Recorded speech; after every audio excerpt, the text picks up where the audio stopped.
ગણેશ ગોંડલને લઈ સૌથી મોટા સમાચાર સામે આવી રહ્યા છે। રાજકોટ જિલ્લા ભાજપ પ્રમુખનું મોટું નિવેદન સામે આવ્યું।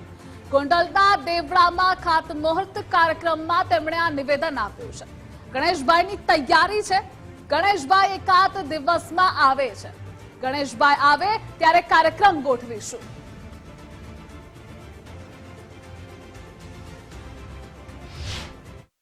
તો ગણેશભાઈની હવે તૈયારી છે। એકાદ દીમાં આપણી વચ્ચે આવે છે તો આપણે એનો કાર્યક્રમ સરસ મજાનો ગોઠવીશું। તો ગણેશભાઈની હવે તૈયારી છે। એકાદ દીમાં આપણી વચ્ચે આવે છે તો આપણે એનો કાર્યક્રમ સરસ મજાનો ગોઠવીશું। તો ગણેશભાઈની હવે તૈયારી છે। એકાદ દીમાં આપણી વચ્ચે આવે છે તો આપણે એનો કાર્યક્રમ સરસ મજાનો ગોઠવીશું।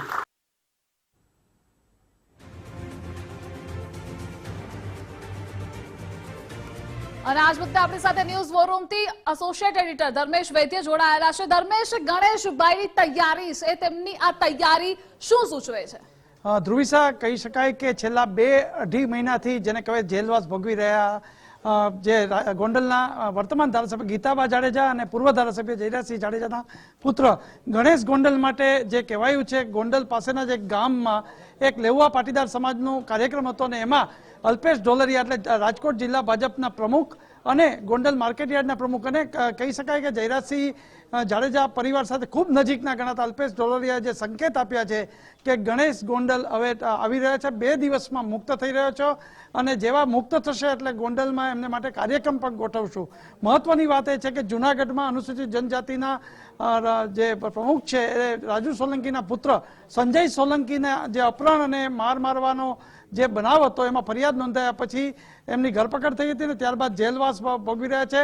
ન્યાયિક રીતે વાત કરીએ તો એમની જામીન માટે હાઈકોર્ટ સુધી પણ રજૂઆત થઈ છે, હાઈકોર્ટમાં પણ આ અરજી દાખલ થઈ છે। આવા સંજોગોમાં જેને કહેવાય ગોંડલના જ અલ્પેશ ઢોલરિયાએ જે કહ્યું છે એ ઘણું સૂચક અને ચર્ચામાં પણ રહ્યું છે કે ગણેશ ગોંડલ ટૂંક સમયમાં એટલે 2 દિવસમાં જ આવી રહ્યા છે અને જેને કહી શકાય કે આવશે એટલે કાર્યક્રમ પણ ગોઠવશું। આ બહુ મોટી વાત અત્યારે જે સૌરાષ્ટ્રના રાજકારણમાં ચર્ચાનો વિષય પણ બની છે અને અલ્પેશ ઢોલરિયાનું આ નિવેદન લેઉવા પાટીદાર સમાજનો એક કાર્યક્રમ હતો ખાતમુહૂર્તનો, એમાં પૂર્વ કેબિનેટ મંત્રી જયેશ રાદડિયા જેતપુરના ધારાસભ્ય પણ હાજર હતા। આવા સંજોગોમાં અલ્પેશ ઢોલરિયાનું નિવેદન અત્યારે સૌરાષ્ટ્રમાં ભારે ચર્ચામાં પણ આવ્યું છે અને અલ્પેશ ઢોલરિયાએ આ નિવેદન એવું કર્યું છે કે ગણેશ ગોંડલ 2 દિવસમાં આવી રહ્યા છે અને આવશે ત્યારે એક કાર્યક્રમ પણ ગોઠવશું। જી ધ્રુવિશા। જી ધર્મેશ, માહિતી બદલ આભાર આપનો। વધુ એક મહત્વના સમાચાર સામે આવી રહ્યા છે। જૂનાગઢના દલિત અગ્રણી રાજુ સોલંકી સહિતના ઉપર ગુજસી ટોકનો મામલો। રાજુ સોલંકીના ભાઈ જયેશ સોલંકી પાસેથી શંકાસ્પદ સાહિત્ય કબજે। પોલીસે 116 શંકાસ્પદ સાહિત્ય કબજે કર્યું। પ્રોમિસરી નોટ, કોરા ચેક, વેચાણ દસ્તાવેજ કબજે કર્યા।